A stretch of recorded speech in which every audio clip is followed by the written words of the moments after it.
Hare Krishna. I welcome all of you to our Bhagavad Gita session. And the objective of this class is to enable reading of the shlok, to understand the meaning of the shlok, and to help understand the basic philosophy of Gita. So I welcome all of you again to the class. And we all know the objective of this class is to enable reading of the shlok, to understand the meaning of the shlok, and to help understand the basic philosophy of Gita.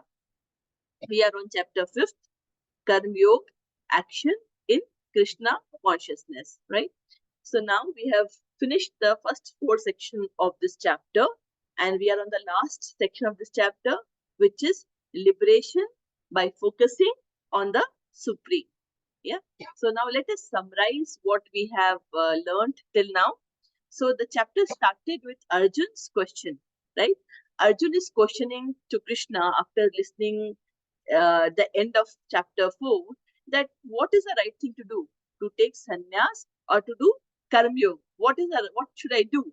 And then Krishna tells Arjun that Nishkam karma yoga and sannyas are both same. But for Arjun, working is better because premature renunciation is distressful. He is still not really ready for renunciation. So premature renunciation will be distressful. And because he is a Kshatriya, he has to do his prescribed duty. And what is his prescribed duty? Is to save dharma. And so Nishkam Karma Yoga is better for Arjun than sannyas. So that is what Krishna replied in the second sloka. And then we learned about the characteristics of a Yog Yukta, the person who is connected to Krishna, who is connected to God. What happened? He says someone who is Yog Yukt, what is the behavior, what is the characteristics of those people? They are never entangled.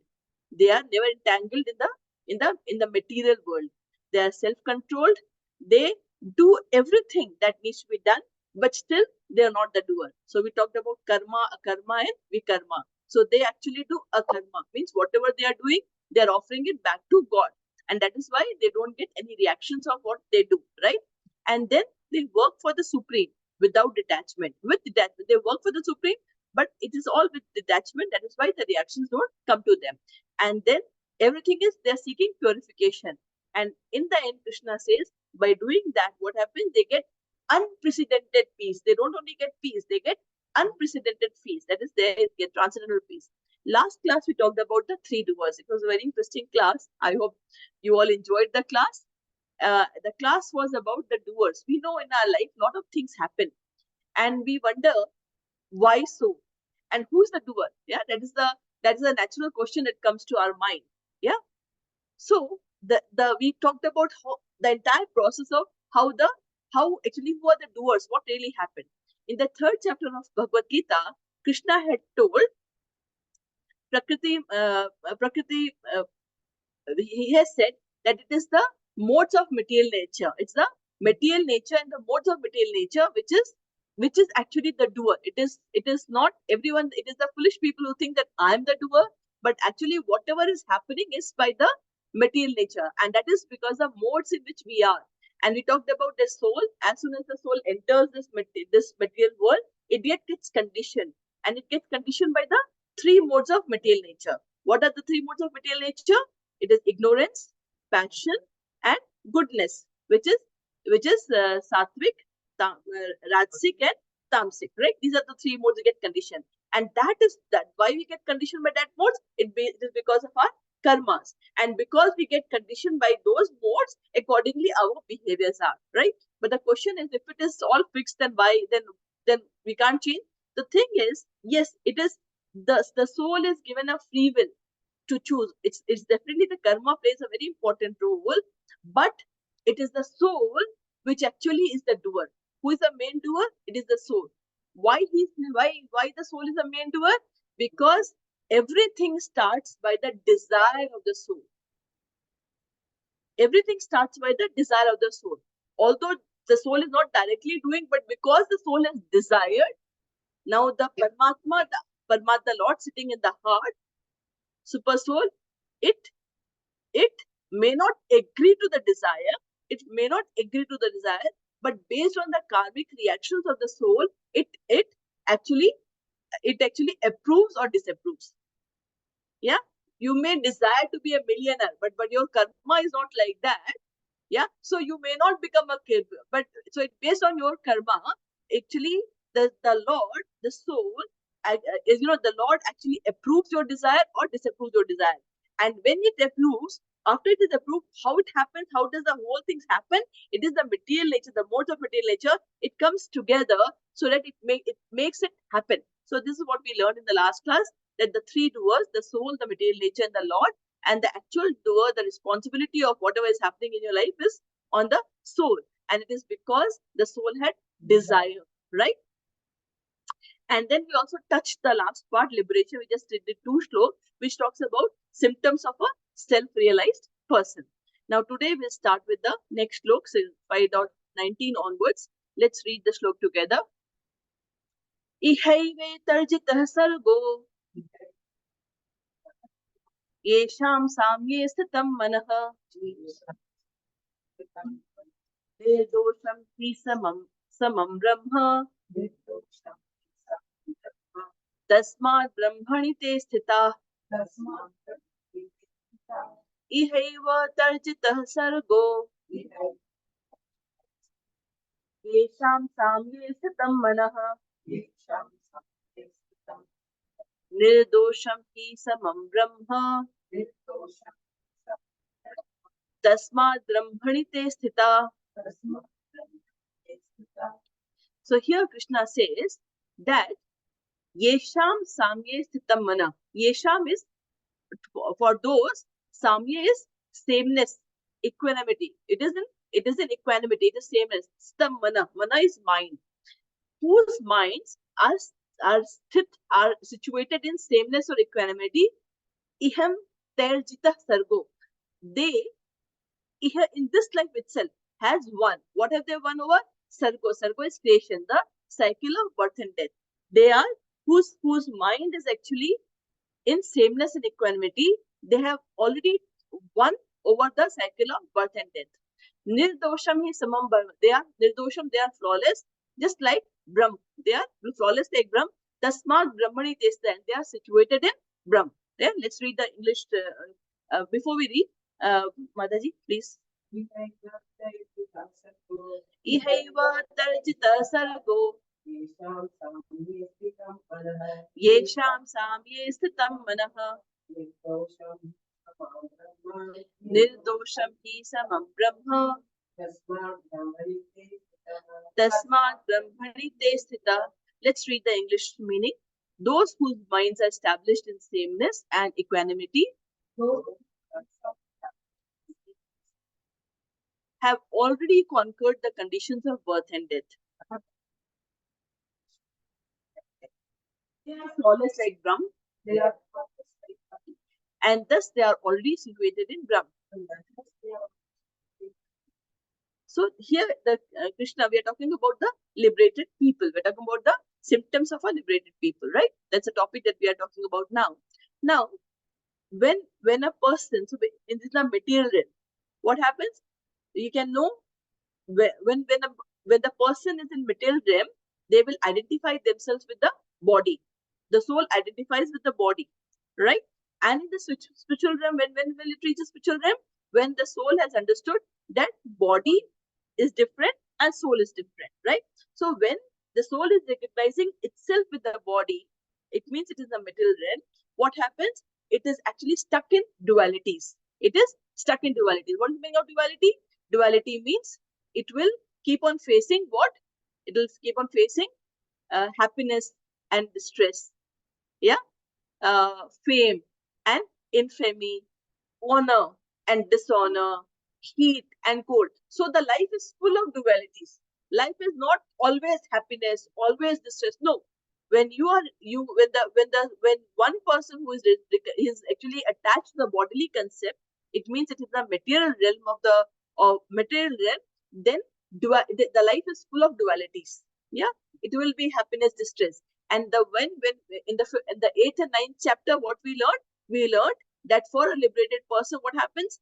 They know that they can very well see that the soul is different and the body is different. they know that they are sitting inside the body as a cage. We talked about the city of 9 gates, and they're sitting inside, and they know that the body reactions will happen, and they're sitting and watching, and they know who they are. They are basically a part and parcel of Krishna, and they know their duty is basically to work for surrender for Krishna. Yeah, that is there. So, but when you get to spiritual realm, then what happens? When will you get to spiritual realm? Only when your mind is fully controlled. In your mind is fully controlled. And then you will be established in sameness. It is no more duality. It is always sameness and equanimity, right? So now let us go to the next sloka. In the 6th chapter, the 6th sloka. We'll go to the 6th chapter, 6th sloka. Let's see what Krishna says about mind control. 6th chapter, 6th sloka. Krishna says, yeah, let's read. Bandhuratman madastasya येनात्मेनात्मनः जिता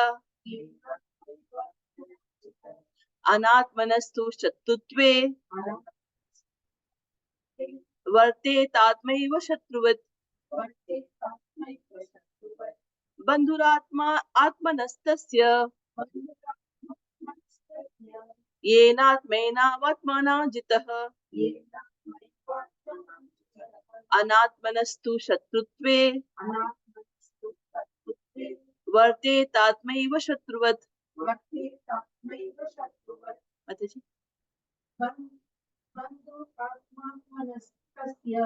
बन्धुरात्मात्मनस्तस्य येनात्मैवात्मनः जितः अनात्मनस्तु शत्रुत्वे वर्तेतात्मैव शत्रुवत्. Let's read the meaning of it. For him who has conquered the mind is the best of friends. But for one who has failed to do so, his mind will remain the greatest enemy. Right? We'll repeat this meaning. For him who has conquered the mind is the best of friends. But for one who has failed to do so, his mind will remain the greatest enemy. So, man, can be the best friend, and when the mind is the best friend, it will always guide us in the right direction. And a controlled mind is the best friend. An uncontrolled mind is basically the greatest enemy, because it will always take you to the wrong direction. Think about a small child. Yeah, when a small child goes to the market, he wants everything from the market, right? When he's going with the parents, any shop he stops, he wants this in the shop, whether he needs it or not. Because he goes to the next shop, he wants this in the shop, he goes this in the shop, and and what does the parents do? Do they buy everything for the child? They are very particular. They know what to buy, and they will although the child may do a lot of jid or whatever you call, the parent very well know what to give, what not to give. But there could be a parents they'll give whatever the child is asking for. Yeah. So what will happen? The parent who has actually controlled the child, knowing very well what is right for the child and allowed only that to be given, then what is happening? The child has understood the control. The parents have taught the child how to control, what control means, and the child has learned no. Right? The child has understood the meaning of no. So what will happen? The child will not be spoiled, and when the child is going, so what will happen later when the child grows, will not face challenges in life, because the life is not always a better process. You will have yes and no in your life, right?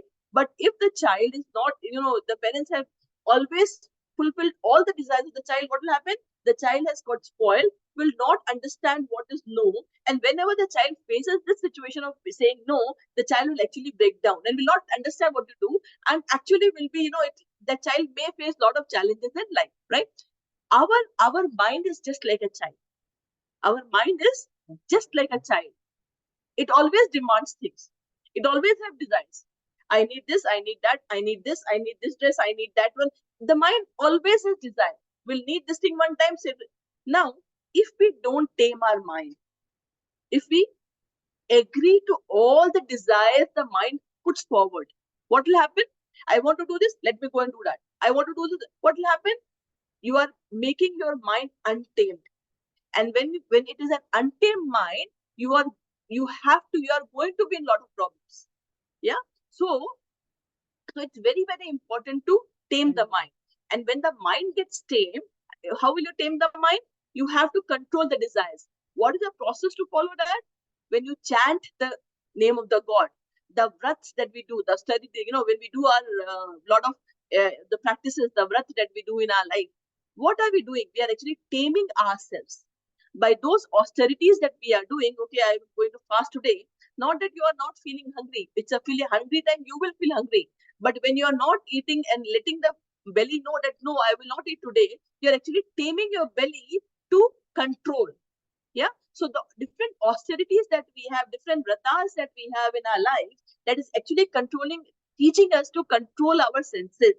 That is teaching us to control our senses. And the more we learn to control our senses, and mind is the king of all senses. It is actually doing it.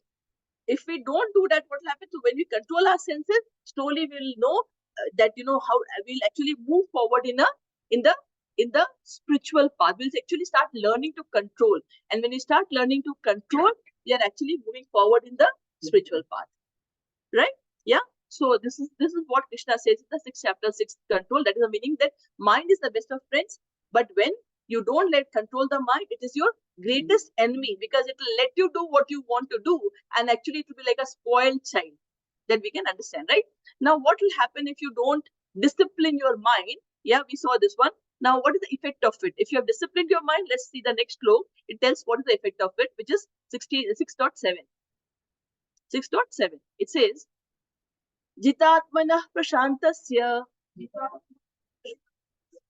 परमात्मा समाहितः शीतोष्ण सुख दुःखेषु तथा मानापमानयो जितात्मनः प्रशान्तस्य परमात्मा समाहितः शीतोष्ण सुख दुःखेषु तथा मानापमानयो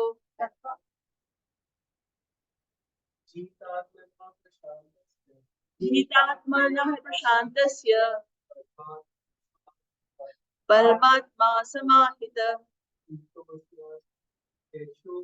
शीतोष्ण सुख दुःखेषु तथा मानापमानयो जितात्मनः प्रशान्तस्य. Just winning, those who have won their mind. Yeah, those who have conquered. Jitatmana is someone who has conquered their mind. Prashantasya. Shant means peace, and prashant means transcendental peace. It is unprecedented peace. Yeah. Paramatma smamita, nearing to God. Right. Shitoshna sukh dukesho. Sheet is cold. Ushna is heat and cold. Heat. Right. Sukh and dukh. Tatha man apman. Sukh and dukh, happiness and distress. Man and apman, honor and dishonor. So let's read the meaning of it. For one who has conquered the mind, the super soul is already reached. For he has attained tranquility. To such a man, happiness and distress, heat and cold, honor and dishonor are all the same. Got it? So when someone who has controlled the mind, when you say control the mind, it is also the senses. Yeah, you can. So when you have controlled the mind, it is you have actually got. We are looking for peace, but what is important is controlling the mind. And when we have controlled the mind, we get unprecedented peace. And then we have already achieved the super soul, right? And then all these things, heat and cold, happiness and distress, honor and dishonor, it doesn't make a difference. And Krishna says in the 2nd chapter, when he's talking about Sthit Pragya, when we talked about Sthit Pragya, he said that even if one of the senses is not under control, then what will happen? It is, it can bring down the person in any, that it is unprecedented way also, right? So now let's go to the next slope. So this is what happens when we have controlled the mind. We get extreme peace, and we have achieved super soul, right? Let's go to the next slope, which says, ज्ञान विज्ञान तृप्तात्मा कूटस्थो विजितेन्द्रियः युक्त सत्युच्यते योगी समलोष्टा समकाञ्चनः ज्ञान विज्ञान तृप्तात्मा कूटस्थो विजितेन्द्रिय युक्तो इत्युच्यते योगी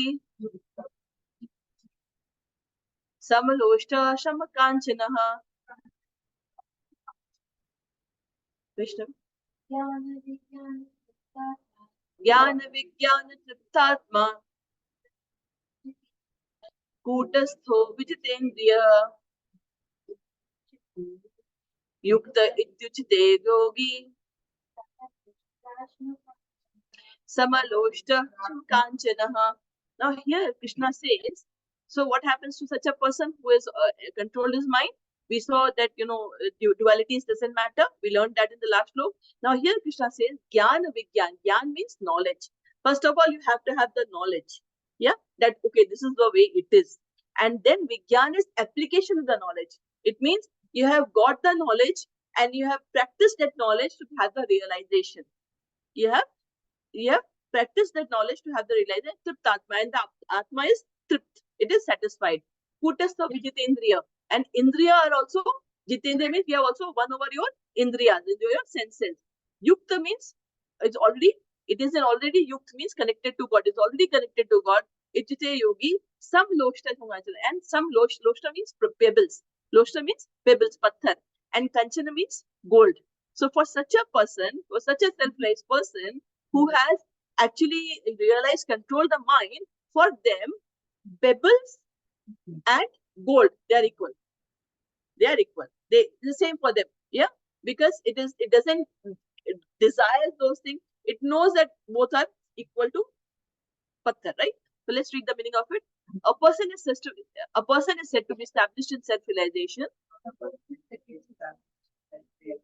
and is called a yogi when he is fully satisfied by virtue of acquired knowledge and realization. Such a person is situated in transcendence and is self-controlled. He sees everything, whether it be pebbles, stones, or gold, as the same. So these are the characteristics of a person who has controlled his mind and senses, right? Let's go to the next slok, which is again we are reading the 19th slok, and this is the 18th slok that we read in the last class. It says, Vidya Vinay Sampanne Brahmane Gavihastini Shuni Chaiva Shapake Cha Pandita Samadarshinaha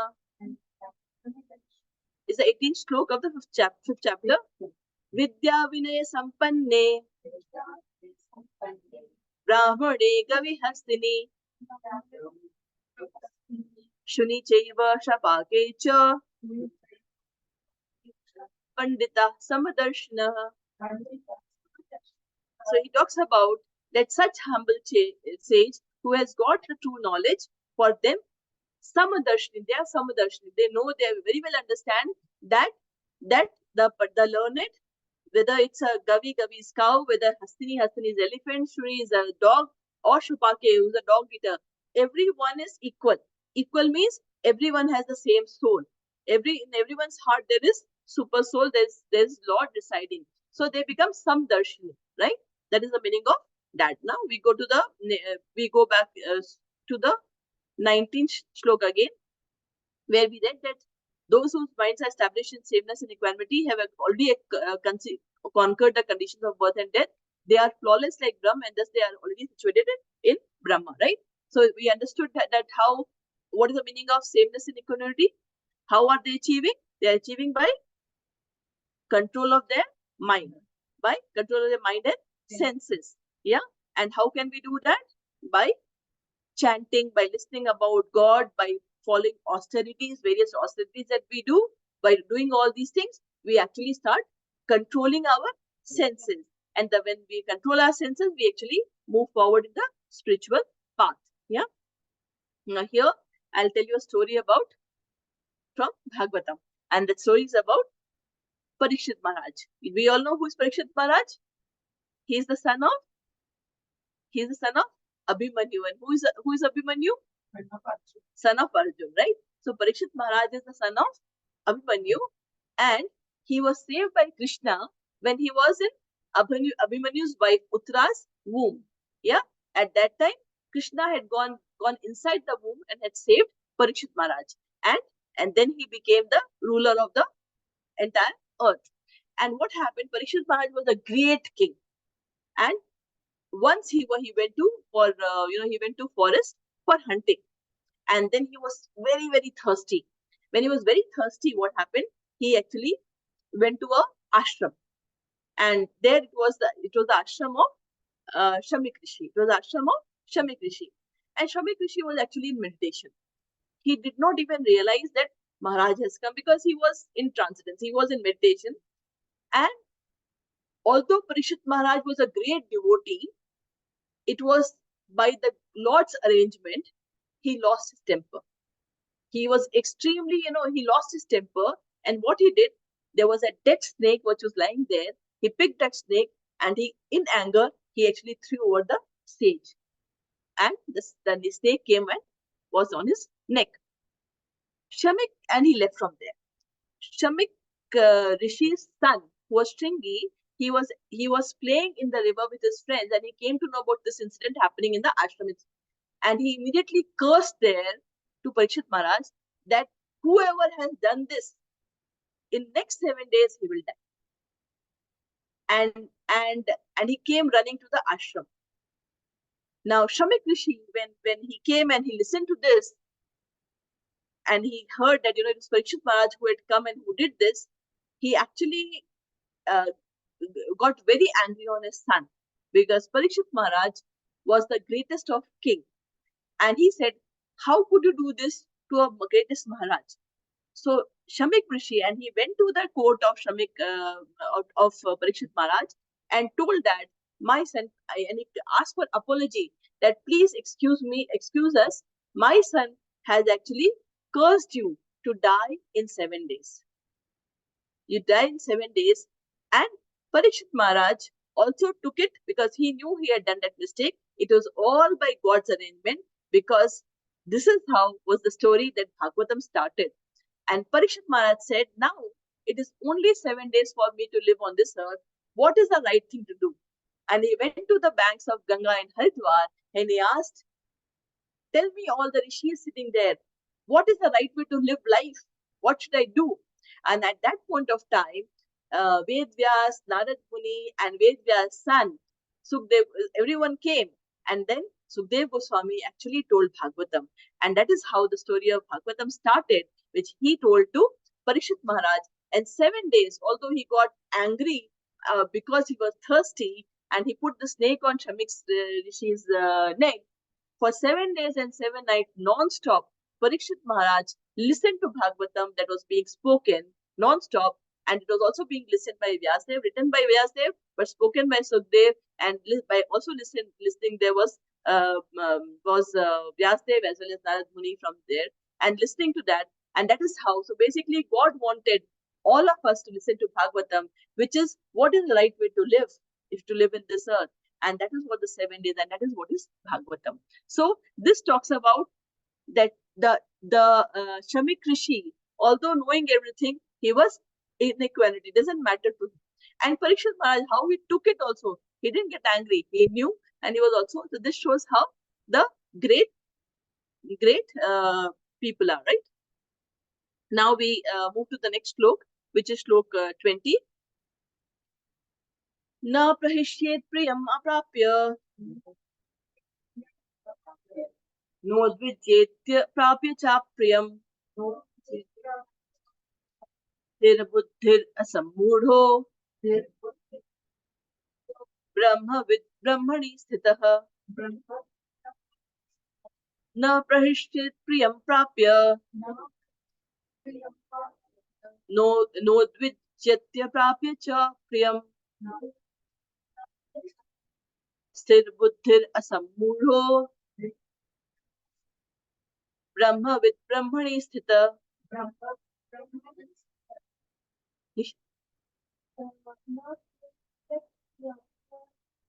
Prapya. Na prahaschit priyam prapya. Nodvichyet prapya cha priyam. Sthir buddhir asammudho Brahma vid Brahmani sthita. So here it continues about the characteristics of a liberated person, right? Na prihashit priya papya. So such people, even when they get something priya, something which they like, they do not rejoice upon achieving something which is like they like, that which is pleasant. Na nodvichet prapya cha apriyam. And even if something unpleasant that they give, they do not lament. They do not lament. Sthir buddhir asammudho. Asammudho is unbewildered. They are not bewildered. They are very sthir buddhi. They are very peaceful, calm, and they don't get bewildered. Brahmavid. They know about. They have reached Brahma. Brahmani Siddha, and they are always situated in transcendence. Such people are situated in transcendence. Right. Now let's read the meaning of it. A person who neither rejoices upon achieving something pleasant, nor laments upon obtaining something unpleasant, who is self-intelligent, who is unbewildered, and who knows the signs of God, is already situated in transcendence. Transcendence, right? So here Krishna says that such people know that when the dualities that they see, whatever is happening is all is a concoction of mind. Yeah, just imagine you have gone to a party with all your friends and you are having a great time. Yeah, and there's all the food which is spread in front of you is the best food that you like. Yeah, and you are having a lot of fun, right? And you are enjoying and eating all the food that you wanted and doing that, and suddenly someone comes and tells something which is extremely aghasting, that something bad is happening in your family. Yeah, or something. And what happens? You are immediately disturbed, and the same food which is in front of you and the enjoyment, everything. So it is in your mind. The good and bad is in your mind, what you heard. So something which you are enjoying and having fun, yeah, everything remains same, but there's a change in your mind, in your mental status, because nothing else has changed. It is only in your mind. It has heard something which has switched you off, and the entire environment which had been so pleasing and you were enjoying, and the food that you had been enjoying had suddenly become useless. I mean, it doesn't give you the same fun or joy again. Yeah, so everything gets controlled by your mind. If the mind, even if you hear something which is totally unpleasant and still you can remain same and be in the sameness, then you have a controlled mind, right? So everything happens, whatever is happening is a concoction of our mind. By mind, it is the mind that tells us. So if we can control the mind, we can always be happy, because nothing can impact us, because we let our mind loose and allow things to get impacted to us. That's why we feel happy and unhappy. So things happen in our mind. The mind is the most important thing to be controlled, right? So now I'll tell you the story of Ram. Yeah. So we know that the the God, when they take avatar, they come to this world. They come not only to reestablish dharma and kill the demons, but also to teach all of us lessons. To teach all of us lessons. Now, when Ram came here on this earth and he was enacting as a normal human being, as Ram, a son of Dashrath. So now let's look at the story of Ram. So what happened? Ram was a blue-eyed guy and a blue-eyed boy of not only Dashrath but the entire Ayodhya. Everyone used to love Lord Ram, and everyone knew that Ram is going to be the king. Everyone wanted Ram to be the king because everyone loved Ram. Yeah, he was the favorite among all the queens, all the people of Ayodhya. Yeah. And then what happened? Dashrath was, we all know that, Dashrath wanted to crown Ram as a crown prince. He wanted to crown, make him the crown prince. And but at that point of time, Bharat and Shatrughan had gone to they were away, because of which he was waiting. But then Maharaj Dashrath, he kept on having some inauspicious signs. So he decided that he will not wait for Bharat and Shatrughan to come, but he'll declare Ram as the crowned prince. Right? That's what happened. Yeah. And that point of time, when this was happening, what happened? Mantra, who was the servant of Kaikeyi, she came to Kaikeyi and said, "No, this is extremely wrong. That's happening. How can Ram become the crown prince? That is to be your son, Bharat. How are you allowing that to happen?" And Kaikeyi said, "For me, Ram and Bharat are same. It doesn't matter to me because I love Ram, and Ram actually deserves to be the king as Bharat." And Mantra kept on preaching and teaching and telling her that no, this is wrong. It is totally unjust towards you. And you have got two boons to ask from Raja Dashrath. Why are you not using these boons now? Yeah. And Kaikeyi, and this shows, see, and Kaikeyi, after in the association of Mantra, actually changed her mind, actually changed her stand that no, she would use both her boons she has and ask for that Bharat to be the king. So this shows how association can change a person. Although Queen Kaikeyi was totally in favor of Ram in all the time to become the king, but then because of association of Mantra, who was again because of the Lord's arrangement, had actually convinced Kaikeyi to do that. But association, a wrong association, can actually pull you down. Can actually pull you down. So we have to be very, very careful of the people with whom we associate. If we are with wrong association, you may be very good, but you will be pulled down. You will be pulled down. I mean, because we all are not God. We are not God. We are humans. Yeah. So we have to be very careful about the association that we choose in our life. Then what happened? Then Kaikeyi got very angry. She became, and not angry. She was like, she became. She asked Dashrath Maharaj to come, and finally there was a, right from evening till morning, Kaikeyi told Dashrath Maharaj that Ram cannot be the king, but it has to be Bharat, right? And listening to this, so she asked for two boons. One was that, and second was that Ram has to be sent to exile for 14 years.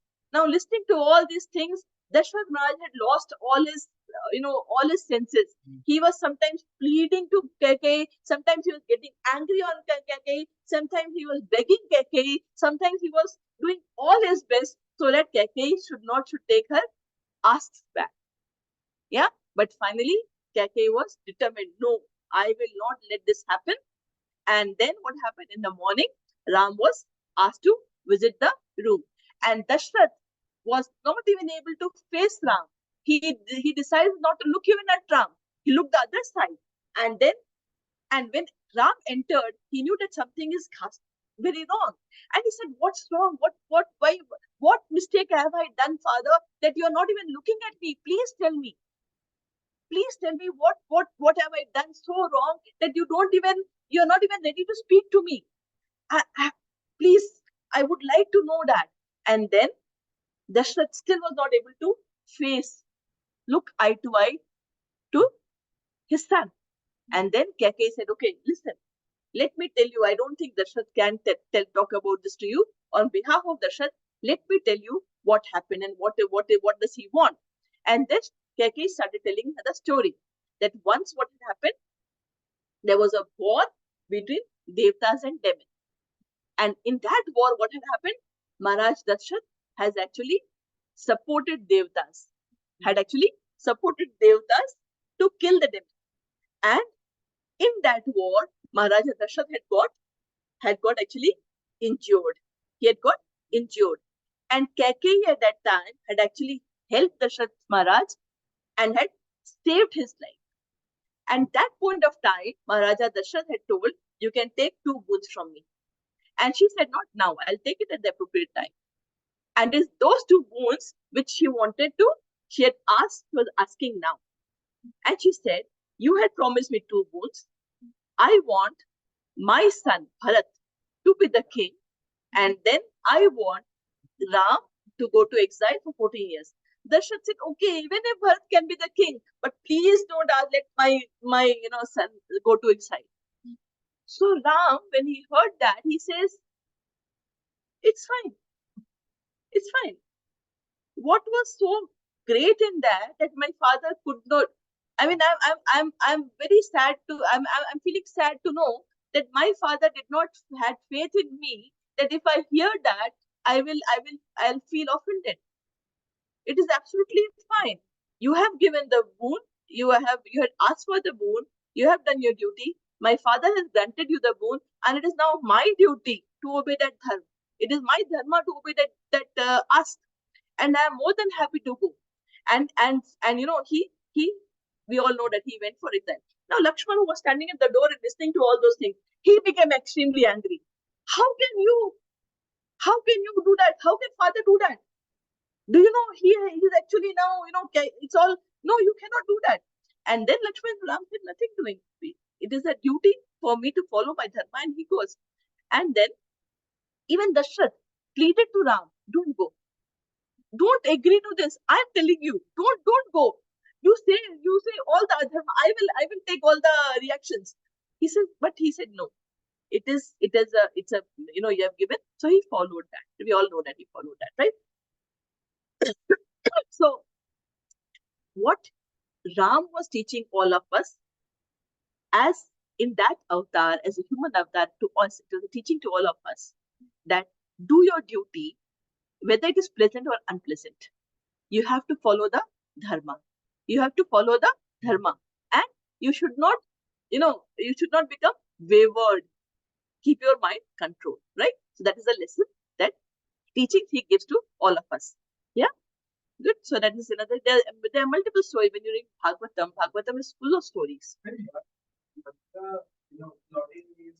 It was actually Saraswati ji. Mantra. She was sitting on the in the tongue of on mantra. Mantra was actually the form of Saraswati ji, and it was all because Ram had come to kill the demons. There has to be a reason why. How can Ram go to jungle forest to kill the demons? So Saraswati ji, all the god, they had actually come. All the devtas, they had actually requested Saraswati ji to sit on the jiva of Manthara and speak such, so that this whole thing can be done, because that was the purpose of Ram. One of his purpose of coming to this earth was to kill the demons, right? So that's how it happened, right? Now we go to the next shlok number 21. Bahya sparshesva saktatma asaktatma vindatyatmani yat sukham sa brahma yoga yuktatma sukham akshay ashnute. Bahya sparshesva saktatma asaktatma vindatyatmani yat sukham sa brahma yoga yuktatma sukham akshayam ashnute.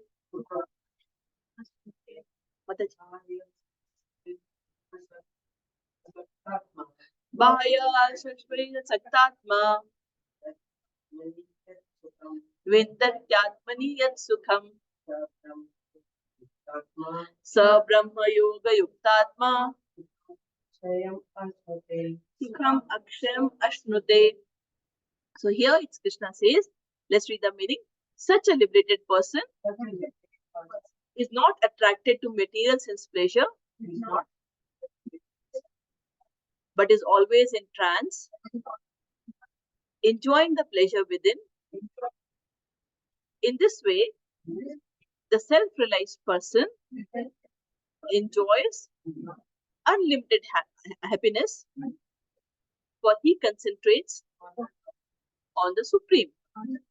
Now let's read the shlok. Bahya sparshe asaktatma. Asaktatma, bahya sparshe is the external pleasure. Bahya is external.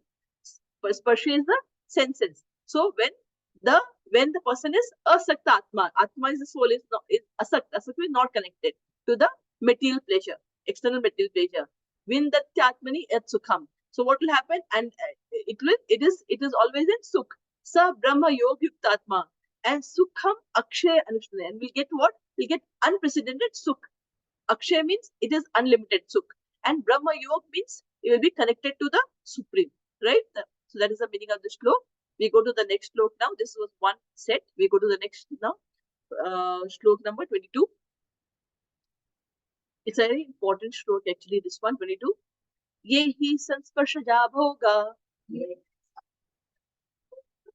dukhyonaya evate adyantavanta kaunteya na te shuramate buddha. ये ही संस्पर्शजा भोगा दुख योनय एव ते आद्यन्तवन्त कौन्तेय न ते शूरमते बुध. माताजी, ये ही संस्पर्शजा भोगा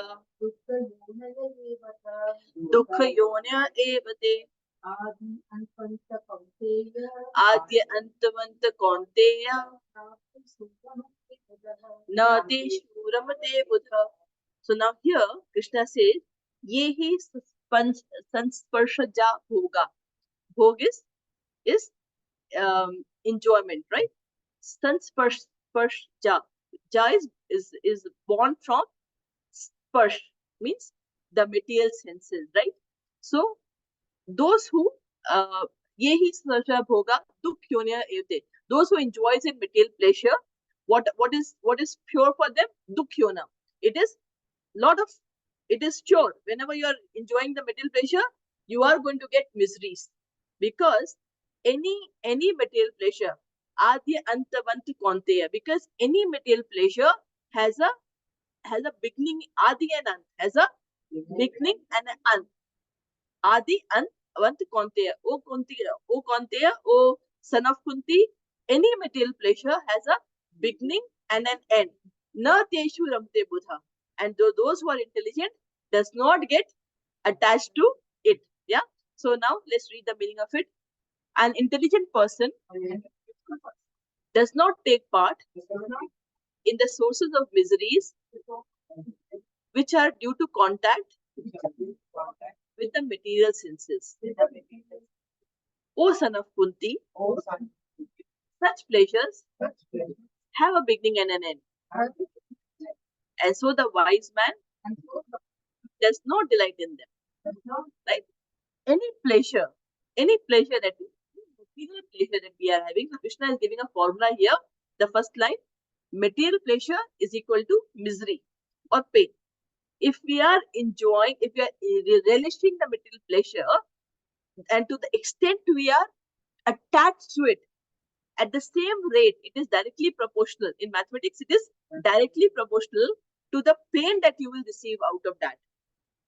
Yeah, for example, someone is a very wealthy person. He is really attached to that wealth. He is very much attached to the wealth.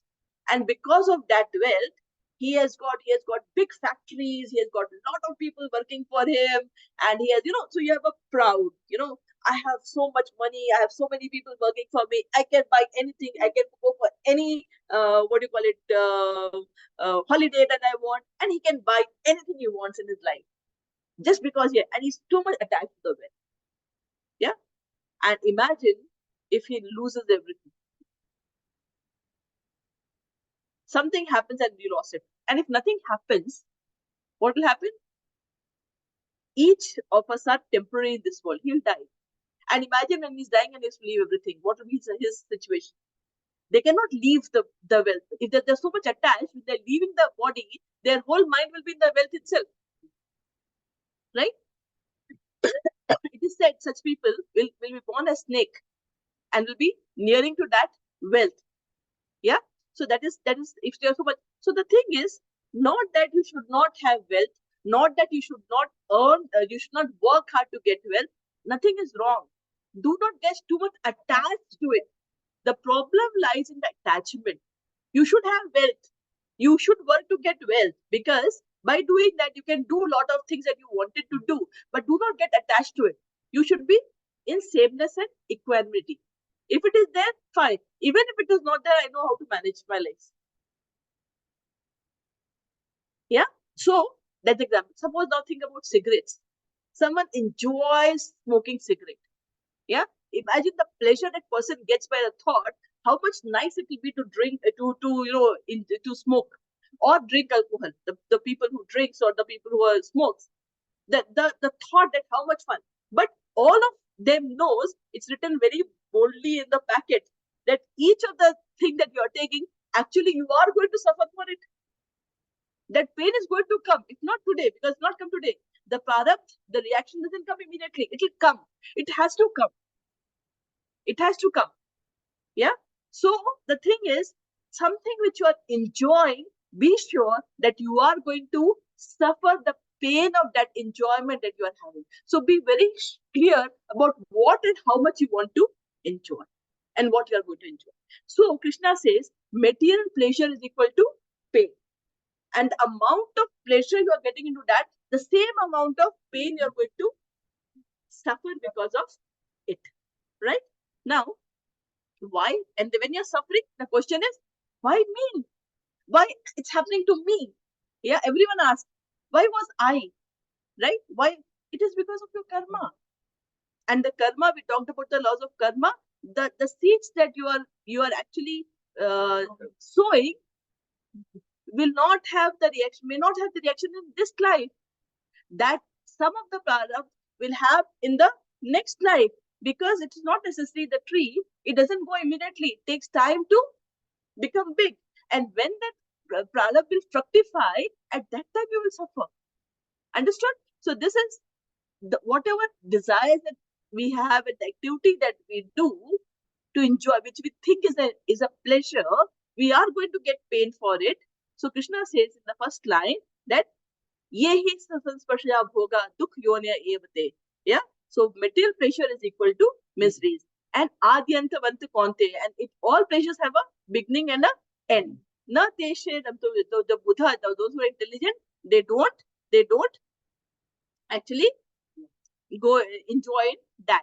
And then there's another story of Ramayana where when Ravan had come and kidnapped Sita, right? So I explained that when Lord comes to this earth, he has come to give us lessons. Why does he come? He comes to give us lessons, right? And many times the question, when those who don't know the details, they say, oh, what this happens in your scriptures. What is your God? But so now here, now when Ravan takes away, kidnaps Sita, at that point of time, Ram is lamenting like anything because Sita has Sita has been kidnapped. And we see God as a, he's always a source of happiness and he's everything. Then why was Ram crying? Yeah. So this explanation, why was Ram crying? Yeah. And being a God. So first thing is, Ram was actually enacting as a human being on this earth and was giving lessons to us. Yeah. So he was crying, and this was explained in Bhagavatam by Hanuman. So there's a shloka in Bhagavatam where Hanuman explains this incident when Ravan has kidnapped Sita and then Ram is lamenting. Yeah. So someone can say, oh, why? What is your God? He cries because the kidnap, he can't save his wife and kid. He is crying, right? But then Hanuman says that Ram is teaching us that how the relation between a man and women, the relation between a man and women is when they are married and all is so entangled. Yeah. When you lose that person, you get actually extreme pain. It is an extreme pain. So you have a pleasure. But at the same time, when the partner, something happens to the partner, you actually get an extreme pain. And actually, it's a big one. I'm just talking about the conclusion to relate to this part of the thing. It's a big explanation that Hanumanji has given about the entire relation between a man and a woman, and then how the impacts of these things are. And that is there in the Bhagavatam, right? So similarly, I think I told a story, earlier story about King Chitraketu. I told her this story earlier also. But the King Chitraketu, he was a great king, and he had many queens. He had everything. I mean, being a queen, you have everything at your in your in your whatever you want, you can have it, right? But what happened? He had everything, but he didn't have a son, and because he didn't have a son, he felt very incomplete. And at that point of time, although he had everything, he was not very happy. So once Angira Muni, he came to visit his kingdom, and Angira Muni said, King, I don't know why you are looking so sad. He says, Muni, you know I have everything, but can you do something to give me a son? He said, it doesn't matter. Your people are your son. He said, no, but I need a son. I want a son. And you are such a great rishi. Why don't you help me to get a son? He said, fine. So he got one yagya done, and he blessed him to have a son. And he got blessed with a son. But he says, okay, remember, any pleasure is a pain. So your son, you will have a son. He will be the cause of your pleasure. At the same time, he will be the cause of your pain. So what happened was, his elder queen had a son, and they named the son as Harsh Shok. They named the son as Harsh Shok. Now, because the son was born, he was extremely happy, and he started spending all his time with this queen and the son. And all the other princes, all the queens, they got very jealous of this queen. And finally, they all decided to administer poison on the son. Yeah, because the king had no time for anyone. And finally, and what they did was, they actually administered poison on the son. And then what happened? The child died. Now, when the child died, and the king came to know, from his palace, he was like running, falling, crying, and finally, by the time he reached the place where his dead body, the son was lying, he had lost all his composure, and he also went there. And finally, after some time, he got up, and at that point of time, Angira Muni and Narad Muni also came there. He said, "You gave me the son. Now do something and bring this child back." Angira Muni said, I have told you, he'll be the cause of your happiness and he'll be the cause of your distress. Yeah. So he said, no, I don't want to listen to anything. I want him back. I only want him back. It is too early. I couldn't even enjoy him much. Please get him back. He said, okay, I don't have that, power. But Narad Muni, I can request Narad Muni to do so.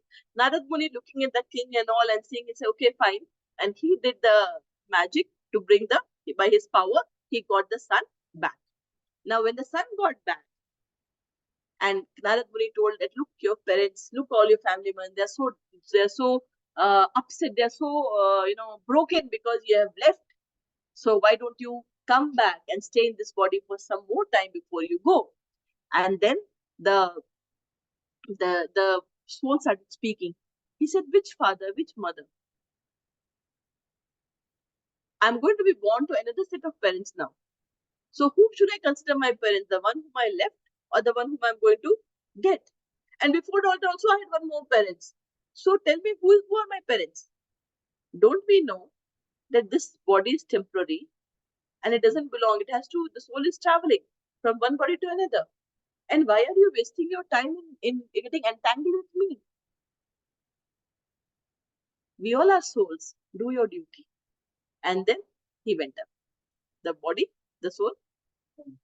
Yeah. So then Naradji, then his parents was totally surprised. They learned, and then they became disciples of Narad Muni, and finally they got liberated, right? So the thing is, yehi sanspasha bhoga dukha. So does it mean that we should not have children? No, we should have children. We should have wife. We should have a family. When we are born, we have to have a grihastha ashram. But always remember, Treat everyone as a gift of God for you. Do not get so much attached and entangled that they become the cause of your pain. Yeah. So that is there, and then we move to the last slok of this today. It's 6 o'clock already. Okay, let me just take this last slok. Shaknoti haiva yasodhu Paka Sharira Vimokshanat Kama Krodvodbhavam Vegam Sa Yukta Sa Sukhi Nara. And I'll not take it this time because this is a big explanation. So I would like to give this, so I'll take this from the next time. So with this, we'll close our class and let's chant Hare Krishna Mahamantra now. Hare Krishna, Krishna Krishna, Hare Hare, Hare Rama, Rama Rama, Hare Hare. Hare Krishna, Krishna Krishna, Hare Hare. Hare Rama, Rama Rama, Hare Hare. Hare Krishna, Krishna Krishna, Hare Hare. Hare Rama, Rama Rama, Hare Hare. Hare Krishna. Thank you everyone.